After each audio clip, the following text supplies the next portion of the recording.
আসসালামু আলাইকুম। পুরুষত্ব, বীরত্ব নাকি পশুত্ব, কোনটা বুঝতে চান আপনারা? আমি আজকের ভিডিওর মাধ্যমে আপনাদের কাছে যে কথাগুলো তুলে ধরতে চাই সেটা হচ্ছে, আমাদের সমাজের কিছু লোক দেখবেন যে আসলে নারী দেখলেই নারীকেই কিন্তু থাবা দিয়ে ছুঁতে চায়। হ্যাঁ, এটা হচ্ছে অধিকাংশ পুরুষের কাজ।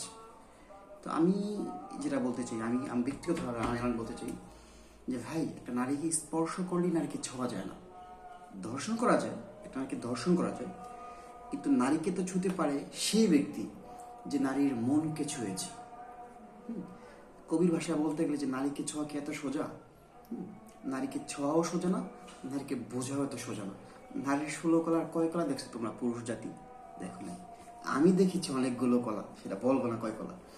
এখন বিষয় হলো ভাই, দেখেন, আমি যদি ব্যক্তিগতভাবে বলতে চাই, যেটা একটা জাকির নায়কের একটা ভিডিও দেখেছিলাম, জাকির নায়ক বলেছিলেন যে একটা নারীকে দেখলে একটা পুরুষের পুরুষত্ব বোধ কাজ করবে, করাটা স্বাভাবিক, নাহলে তার সাথে পুরুষত্বের সমস্যা আছে।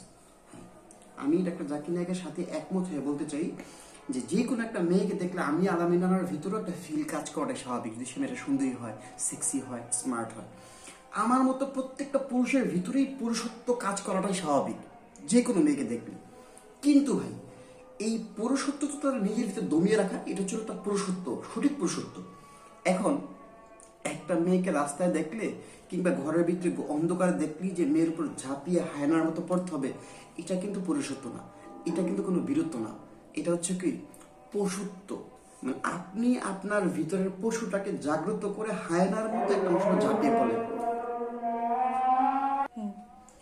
তাহলে যেটা বলতেছিলাম আর কি ভাই, আসলে যে ভাই, পুরুষত্ব আর পশুত্ব নিয়ে যেটা বলতেছিলাম, এখন এই যে আমার হাতে যায় নামাজ ভাই, এখন আসরের আজান দিল ভাই, ঠিক আছে, এখন নামাজে যাবো। তো নামাজে যাওয়ার আগে কিছু বলতে চাই কি ভাই, মনে করেন ভাই, একটা মেয়েকে ধর্ষণ করে পশুত্ব বোধটাকে জাগ্রত করে, হ্যাঁ, এটাতে কিন্তু পুরুষত্ব প্রকাশ পায় না ভাই। এটাতে সেই মেয়েটা আপনাকে মানে কাপ পুরুষ বা পশু ভাববে, এবং সমাজের লোক জানলেও আপনাকে জঘন্য একটা ব্যক্তি কিংবা কাপ পুরুষ কিংবা ওই পশুর মধ্যে আপনাকে ভাববে। আসলে ভাই, এই বর্তমান সমাজে রাস্তাঘাটের মধ্যে যে শিশু নির্যাতন বা মেয়েদেরকে ধর্ষণ করা, হ্যাঁ, কিংবা সমাজের মধ্যে যে অহেতুক কাজগুলো হচ্ছে, এগুলো আসলে কোনো মানুষের কাজ না ভাই। এই ভিডিওটা যারা দেখবেন সবাই সচেতন হন, এবং যার যার জায়গা থেকে সবাই সচেতন হন।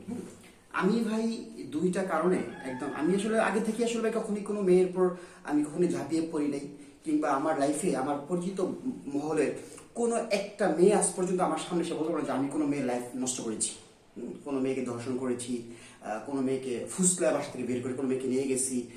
আমার ভাই মন চেয়েছেন বিয়ে করছি ভাই, আমি একাধিক বিয়ে করেছি, কিন্তু কোনো মেয়ে আমার সামনে এসে বলতে পারে না যে আমি কোনো মেয়েকে টাকার লোভ দেখাইয়া কিংবা কোনো মেয়েকে বাসা থেকে ফুসলা বের করে কোনো মেয়েকে নিয়ে যে আমি কোনো মেয়েকে নষ্ট করেছি, কেউ বলতে পারবে না, ঠিক আছে। এই জন্য ভাই, আপনারা যার যার জায়গা থেকে, প্রত্যেকটা মানুষের ভাই মা আছে, বোন আছে, বিয়ে করে স্ত্রী আছে, বিয়ের পর হয়তো অনেকের সন্তান আছে ভাই। ভাই মা, বোন, স্ত্রী, সন্তানের দিকে চিন্তা করে ভাই অন্য মেয়েদেরকে খারাপ কাজ করা থেকে বিরত থাকুন, ভালো থাকবেন, সমাজটাকে সুন্দর করে গড়ে তুলুন ভাই। আবার সবাই ইসলামের পথে আসুন, নামাজ পড়ুন পাচক, জীবনটাকে সুন্দর করে করুন ভাই, কারণ ভাই সবার সে মরতে হবে।